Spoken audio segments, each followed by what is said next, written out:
आज के इस वीडियो में हम लोग ये देखेंगे कि गवर्नमेंट बजट क्या होता है और गवर्नमेंट बजट कितना वेटेज है। तो गवर्नमेंट बजट का आपका मैक्रो इकोनॉमिक्स में जो वेटेज है वो है 6 मार्क्स का, 6 नंबर का ये आएगा आउट ऑफ 40 मार्क्स। जो मैक्रो इकोनॉमिक्स का पार्ट है 6 मार्क्स का, उसमें से ये 40 मार्क्स का जो वेटेज है उसमें से ये 6 मार्क्स का आएगा। तो सबसे पहली चीज़ ये है कि हमें ये समझना पड़ेगा कि गवर्नमेंट बजट क्या होता है। तो गवर्नमेंट बजट बहुत ही सिंपल है। गवर्नमेंट जो बजट बनाती है उसे गवर्नमेंट बजट बोलते हैं। तो आपको ये समझना पड़ेगा व्हाट इज बजट।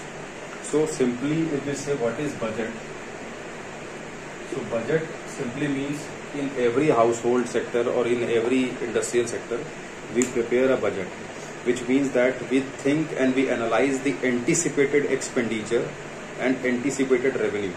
इसका हिंदी मतलब ये हुआ कि हमको ये देखना रहता है, नॉर्मली अपने जीवन में हम लोग बजट बनाते हैं, इसमें ये देखते हैं कि आने वाले समय में कितना हमें खर्च करना है और कितना हमको रेवेन्यू यानी पैसे कितने कमाने हैं। उसका एक हिसाब जब हम लिख लेते हैं न्यूमेरिकल फॉर्म में कि suppose that we have to purchase a particular mobile or we have to purchase clothes or festival seasons are coming, so we have to do expenditure on that. अगर कुछ ऐसा हम हिसाब बना लेते हैं और रेवेन्यू कितना आने वाला है, तो चलो इस महीने इतनी सैलरी आएगी, या बिजनेस कर रहे हैं तो इस महीने इतना प्रॉफिट होगा, उसको जब एक जगह हम लिख लेते हैं कहीं पे क्वांटिटेटिव फॉर्म में, then that is known as budget. Simply अगर देखा जाए तो इसमें दो पार्ट होते हैं, एक होता है आपका रेवेन्यू या रेसिप्ट्स की बात, और एक होता है एक्सपेंडिचर। ये दोनों जो होते हैं वो एंटीसिपेटेड होते हैं। एंटीसिपेटेड का मतलब क्या होता है? फ्यूचरिस्टिक।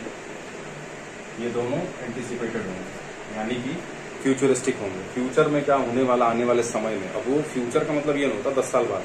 फ्यूचर का मतलब हो गया कि हम एक हफ्ते बाद का ही बना लें। जैसे हमें कहीं जाना है, पिकनिक या टूर या समथिंग, तो हम लोग बनाते हैं ना कि भाई इतना इतना खर्च होगा, ऐसे कॉलम बना लेते हैं कि एक्सपेंडिचर्स या एक्सपेंसेस हमारे कितने हैं और कितना हमारे पास मनी है। तो बना लेते हैं कि मनी, चलो हमारे पास जो है, पहले एक्सपेंसेस को हम देख लेते हैं कि हमारे एक्सपेंसेस क्या क्या होंगे, यहाँ लिख लेते हैं सारे, फिर इसका टोटल कर लेंगे, जो भी टोटल आएगा फिर उसी हिसाब से मनी अरेंज करेंगे। हाँ हमारा मनी ये है, कितना होगा तो यहाँ टोटल में, इसी को ही बजट कहते हैं